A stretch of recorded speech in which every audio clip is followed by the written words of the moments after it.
자, 대한민국에서 이상적인 고위공직자는 과연 어떤 사람일까요? 오늘은 말이죠. 마치 공식적인 청사진 같은 자료를 통해서 우리 공직사회가 원하는 핵심 역량 그리고 윤리의식이 뭔지 한번 제대로 파헤쳐 보겠습니다. 먼저 아주 근본적인 질문부터 시작해 볼게요.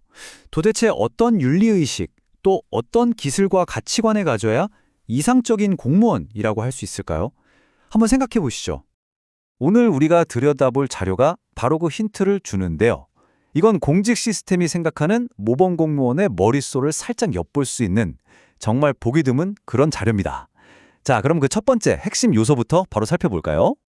네, 섹션 1입니다. 공직윤리. 자, 무엇보다도 그 기본부터 확실히 이해하고 넘어가야겠죠. 공무원의 가장 핵심적인 정체성. 그게 과연 뭘까요? 바로 이겁니다. 행정은 군림하는 것이 아니라 보살핌과 섬김이어야 합니다. 와, 이 문장 하나에 핵심 철학이 다 담겨 있네요.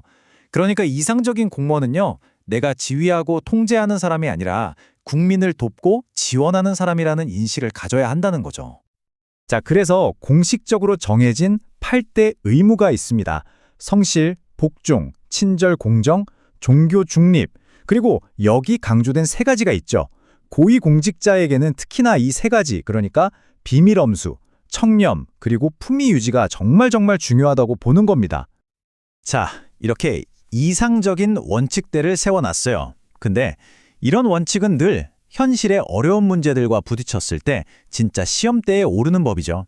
그 첫 번째 사례를 한번 보겠습니다. 바로 이겁니다. 겸직의 딜레마. 한쪽에는 월급만으로는 생활이 좀 빠듯한 하위직 공무원의 현실이 있고요. 다른 한쪽에는 영리 목적의 겸직을 금지하는 아주 명확한 원칙이 있습니다. 시스템도 이 둘 사이의 긴장감을 모르는 건 아니에요. 자, 그럼 모범 답안은 뭘까요? 이게 정말 중요한데요. 이상적인 답변은 윤리 원칙과 절대 타협하지 않습니다.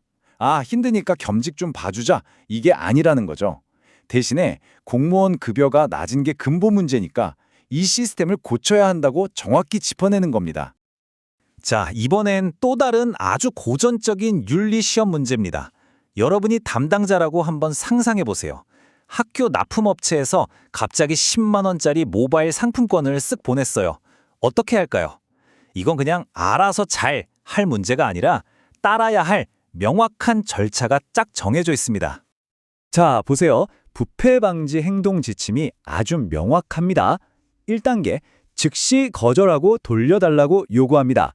2단계, 그래도 안 가져가면 바로 상급자와 행동강령 책임관에게 신고해야 합니다. 그럼 3단계, 해당 업체는 부당업자로 제재를 받게 되죠. 이게 뭘 보여주냐면요. 청렴함이라는 건 개인의 판단에 맡기는 게 아니라 이렇게 명확하고 흔들림 없는 절차를 따르는 거라는 사실입니다. 자, 다음 섹션으로 넘어가 보겠습니다. 이번에는 우리 사회 문화에 좀 깊이 뿌리 박힌 문제죠. 바로 갑질, 즉 권력 남용에 대한 이야기입니다.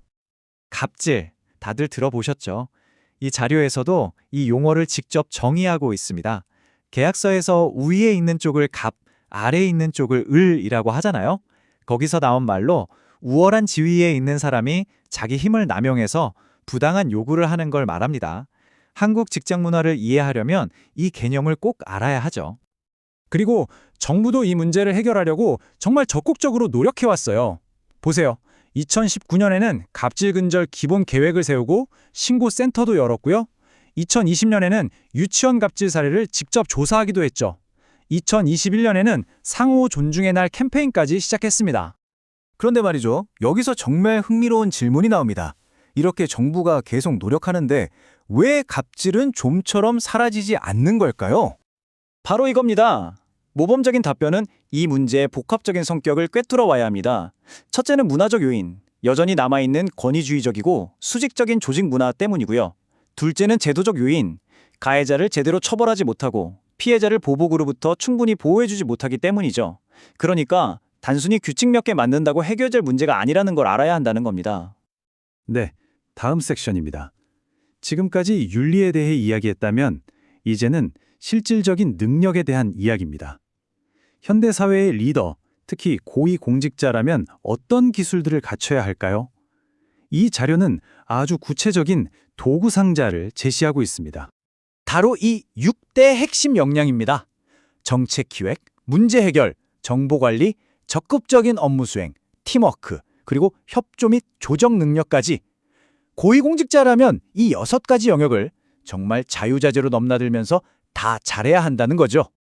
이 중에서 문제 해결 역량을 한번 자세히 들여다볼까요? 여기서 말하는 문제 해결은요, 그냥 터진 일을 수습하는 수준이 아닙니다. 그 위기를 아예 사전에 예방하는 것까지 포함하는 훨씬 넓은 개념이에요. 그리고 그 방법도 아주 체계적입니다. 보세요. 1단계, 문제를 정확히 인식하고 정의한다. 2단계, 원인을 철저히 분석한다. 3단계, 해결책을 개발하고 4단계, 실행에 옮깁니다. 마지막 5단계, 평가하고 사후 관리까지. 와, 정말 꼼꼼하죠? 이상적인 리더는 이렇게 문제를 처음부터 끝까지 체계적으로 꿰뚫어 보는 사람이라는 겁니다. 자, 드디어 마지막 섹션입니다. 기술적인 역량을 넘어서 이 모든 것을 아우르는 공직 리더의 궁극적인 비전, 그 지향점은 무엇일까요? 우리가 맨 처음에 봤던 그 문장 기억나세요? 굴림이 아닌 섬김. 바로 그 철학으로 다시 돌아왔습니다. 가장 지향해야 할 리더십 모델로 서번트 리더십을 꼽고 있습니다. 리더가 먼저 섬기는 사람이 되어야 한다는 거죠. 서번트 리더가 실천해야 할 5가지 행동입니다. 잘 들어주고 공감하기, 팀원들의 마음을 보살피고 지원하기, 자원을 효과적으로 관리하기, 팀원들의 성장을 돕기, 그리고 마지막으로 진정한 공동체를 만드는 것. 이게 그냥 수동적으로 시키는 일만 하는 게 아니라 팀원들이 성장하고 성공할 수 있는 환경을 아주 적극적으로 만들어주는 리더를 의미하는 겁니다. 자, 그럼 정리를 한번 해볼까요? 이상적인 공무원이란 결국 이런 사람입니다. 아주 단단한 윤리적 의무를 바탕에 깔고 현실의 어려운 문제들을 겪으면서 단련되고요. 거기에 현대적인 기술 도구 상자까지 갖춘 사람. 그리고 이 모든 것을 봉사라는 큰 철학으로 이끌어가는 사람인 거죠. 자, 이렇게 대한민국의 이상적인 공무원상을 쭉 훑어봤는데요.